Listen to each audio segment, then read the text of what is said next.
പിണറായിസം തൊലയട്ടെ. ഇത് ഒരു 6 മാസമായിട്ട് നമ്മൾ നിരന്തരം കേൾക്കുന്ന ഒരാളാണ്. പിണറായിസം തൊലയട്ടെ. അത് പറയുന്ന ആള് മറ്റവരല്ല, എല്ലാവർക്കും അറിയാം. PV അൻവറാണ്, മുൻ MLA ആയിരുന്ന PV അൻവറാണ്. ഇതന്നെ ഉറക്കത്തിൽ എപ്പോ നോക്കിയാലും പിണറായിസം തൊലക്കണം.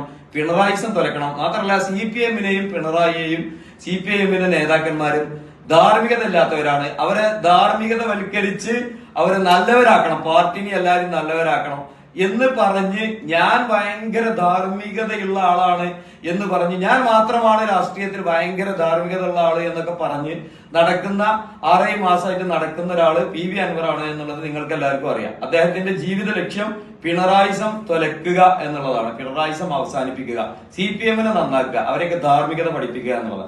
അതിനൊന്നും കുഴപ്പമില്ല. പക്ഷെ ഈ ധാർമ്മികത ഇങ്ങനെ കൂടുതലായി പ്രസംഗിക്കുമ്പോ നമുക്ക് തീർച്ചയായിട്ടും അവരെ ധാർമ്മികത കൂടി ഒന്ന് പരിശോധിക്കാനുള്ള അവകാശം നമുക്ക് എല്ലാവർക്കും ഉണ്ടല്ലോ.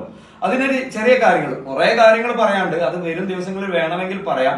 ചെറിയ ഒരു കാര്യങ്ങൾ, ഒരു സ്ഥാപനത്തിൽ നിന്ന് ഒരാള് വലിയ സാമ്പത്തിക ശേഷി ഉണ്ട് എന്ന് നടിക്കുകയും വെല്ലുവിളിക്കുകയും അത് പറയുകയും ചെയ്യുന്ന ഒരാള് ഒരു സ്ഥാപനത്തിൽ നിന്ന് വർഷങ്ങൾക്ക് മുമ്പേ 2 പ്രാവശ്യം ലോൺ ആയിക്കൊണ്ട് 10 കോടി രൂപയുടെ അടുത്ത് എടുത്തിട്ടുണ്ട്. ഈ പറയുന്ന Anwar KFC, Kerala Financial Corporation എന്ന് പറയുന്ന സ്ഥാപനത്തിൽ നിന്ന് 10 വർഷങ്ങൾക്ക് മുമ്പേ 10 കോടിയോളം രൂപ ലോൺ എടുത്തിട്ടുണ്ട്. ലോണ് തിരിച്ചടക്കാതെ ഇപ്പൊ അത് 21 കോടി രൂപയായി മാറിയിരിക്കുകയാണ്. ലോണ് നമ്മളെല്ലാവരും എടുക്കലുണ്ട്, ചിലപ്പോൾ അടക്കാൻ കഴിയൂല, ജപ്തി ചെയ്യും, അങ്ങനത്തെ സാഹചര്യങ്ങളൊക്കെ ഉണ്ട്. അത് അടക്കാത്തതിനെ കുറിച്ചല്ല ഞാൻ പറയുന്നത് ഈ ലോൺ എടുത്തിരിക്കുന്നത് 2 ലോണാണ് എടുത്തിട്ടുള്ളത്. ഒന്ന് 4.9 കോടി രൂപയും ഒന്ന് 3.5 കോടി രൂപയാണ് എടുത്തിട്ടുള്ളത്. ഇതില് ഒരു ലോണ് വളരെ വ്യക്തമായി ഇത് കേൾക്കുന്ന ആളുകൾ കേൾക്കണം. ഒരു ലോണ് PV അൻവർ എടുത്തിട്ടുള്ളത് 5/12/2015. എടുക്കുമ്പോൾ ഒരു ചെറിയ കാര്യം കൂടി ചേർത്ത് പറയട്ടോ. അതിപ്പോ നമ്മൾ ഫേസ്ബുക്കിൽ അല്ലെങ്കിൽ എവിടെയെങ്കിലും അപ്ലോഡ് ചെയ്യുമ്പോൾ അപ്പൊ തുടങ്ങും നിങ്ങൾ നോക്കണ്ടേ എങ്ങനെ ലോൺ എടുത്ത് പറ്റിച്ച ആളെയാണോ നിങ്ങൾ MLA ആക്കേണ്ടി എന്നൊക്കെ പറഞ്ഞിട്ട് കുറെ ആളുകൾ പറയും. പൊന്നാര സുഹൃത്തുക്കളെ, അതിനാദ്യം ഒരു കാര്യം ഞാൻ പറഞ്ഞുതരാം. 5/10/2015, 5/12/2015, 2015 ഉമ്മൻചാണ്ടി കേരളത്തിന്റെ മുഖ്യമന്ത്രി ആയിരിക്കുമ്പോൾ K. സുധാകരന്റെ സഹായത്തോടു കൂടിയാണ് ഈ ലോൺ എടുത്തിട്ടുള്ളത്. LDF-ന്റെ കാലത്തല്ല, ആദ്യമേ പറയാം. പിന്നെ വേറൊരു കാര്യം, ഇതിൽ ലോൺ എടുത്തതല്ല പ്രശ്നം. ലോൺ എടുത്തത് ഈ 5/12/2015 എടുത്തിട്ടുള്ള ലോണ് 3.5 കോടി രൂപ എടുത്തിട്ടുള്ളത് വ്യാജമായിട്ടുള്ള രേഖ, ആധാരവും പട്ടയവും അടക്കം വ്യാജമായിട്ടുള്ള രേഖകൾ സമ്പാദിച്ച് അത് ഹാജരാക്കിയിട്ടാണ് കേരള ഫിനാൻഷ്യൽ കോർപ്പറേഷന് ലോൺ എടുത്തിട്ടുള്ളത്. ശ്രദ്ധിച്ച് കേൾക്കണം. ഇത് പറയുമ്പോ എന്തെങ്കിലും അഭിപ്രായ വ്യത്യാസം ഉണ്ടെങ്കിൽ ഫേസ്ബുക്കിൽ തെറി പറഞ്ഞൊരു കാര്യമല്ല.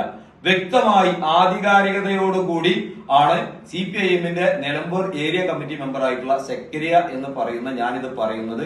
PV അൻവർ KFC-യിൽ നിന്ന് എടുത്ത 2 ലോണിലൊന്ന് വ്യാജരേഖ ചമച്ച് ആ സ്ഥാപനത്തെയും ഈ നാടിനെയും വഞ്ചിച്ചുകൊണ്ടാണ് എടുത്തിട്ടുള്ളത്. അത് 21 കോടി രൂപയോളം പെൻഡിങ് ആയിട്ടുണ്ട്. ഇനി വേറൊരു കാര്യം, എന്തുകൊണ്ടാണ് അൻവർ ഇത്ര പെട്ടെന്ന് ഈ MLA സ്ഥാനത്ത് രാജിവെച്ച് പിണറായിസം തുറക്കാൻ വേണ്ടി ഇറങ്ങി പുറപ്പെട്ടതെന്ന് കുറെ ആളുകൾക്ക് അറിയില്ല. അതിന് പല കാരണങ്ങളുണ്ട്. തീർച്ചയായിട്ടും തെരഞ്ഞെടുപ്പ് വരുമ്പോൾ അതൊക്കെ ചർച്ചയിൽ വരും. അതിൽ പ്രധാനപ്പെട്ട ഒരു കാരണം അതാണ്. 2015 UDF-ന്റെ കാലത്ത് എടുത്തു കൊടുത്ത ലോണാണ് ഈ ലോണ്. അതിൽ വ്യാജരേഖയുടെ പ്രശ്നം അടക്കമുണ്ട്. അത് 21 കോടി രൂപയായിരിക്കുന്നു. ആ 21 കോടി രൂപ എഴുതി തള്ളണം എന്ന് പറഞ്ഞ് ബഹുമാനപ്പെട്ട മുഖ്യമന്ത്രിയെയും കേരള മന്ത്രിസഭയെയും സമീപിച്ചിട്ട് അത് ഒരിക്കലും നടക്കില്ല എന്ന് പറഞ്ഞതുകൊണ്ട് കൂടിയാണ് ഇത്തരത്തിലുള്ള പിണറായിസം തുലക്കാൻ വേണ്ടിയിട്ട് PV അൻവർ ഇറങ്ങി പുറപ്പെട്ടുള്ളത്. അപ്പൊ അതൊക്കെ അദ്ദേഹത്തിന്റെ കാര്യം. പക്ഷേ ഇയാളെ പുള്ളിയാണലാക്കുന്ന ഏതെങ്കിലും ഒരു സർവീസ് ബാങ്കിന്റെ 10,000 രൂപ ആരെങ്കിലും എടുത്താൽ അതിന് ചുറ്റും വട്ടമിട്ട് പറക്കുന്ന അവിടെ മയക്കുമായി പോകുന്ന അൻവറിനെ ഇന്ന് കാണുന്ന കോലത്തിലാക്കി മാറ്റിയിട്ടുള്ള മാതൃഭൂമി, ഏഷ്യാനെറ്റ്, മീഡിയ വൺ, റിപ്പോർട്ടർ അടക്കമുള്ള സകല മാധ്യമങ്ങളെയും അറിവിലേക്കും അവരെ വെല്ലുവിളിച്ചുകൊണ്ട് പറയാണ് മലപ്പുറത്തെ ഫിനാൻഷ്യൽ സ്ഥാപനത്തിൽ KFC-യിലാണ് ഈ തട്ടിപ്പ് നടത്തിയിട്ടുള്ളത്.